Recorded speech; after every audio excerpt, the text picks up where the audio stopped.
ذبیح الله مجاهد د دوحې غونډه کې په د افغانستان پر داخلي مسایلو خبرې نه کیږي. سلام، وخت مو په خیر.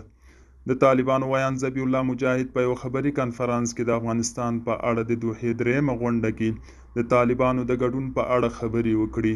نوموړي زیاته کړه چې د ستونزو د حل او د تفاهم په موخه همدارنګه د نړۍ له هیوادونو سره د طالبانو د مثبت تعامل لپاره د دوحې غونډه کې ګډون کوي. نوموړي وویل په دغه ناسته کې د طالبانو یوازینی دریځ په موخه د ښځو له ګډون سره مخالفت وکړ.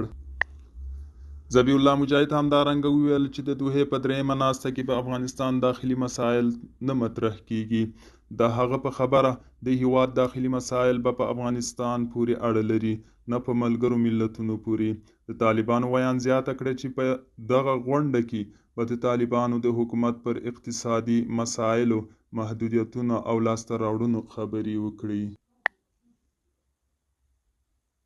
ذبیح الله مجاهد په خپلو خبرو کې د طالبانو د مشر هیبت الله اخندزاده اختریز پیغام ته هم اشاره وکړه او ویې ویل د طالبانو د رهبر پیغام کې چې د خپل منځني اختلافاتو څخه یې منع کړې وه، د طالبانو ترمنځ د اختلافاتو په معنا نه و، بلکې دا یې ټولو افغانانو ته یووالي نصیحتي پیغام و. دوستانو، دا و د 19 چمتو کلی خبر. ترې بیا مو په الله سپارم. ښې چارې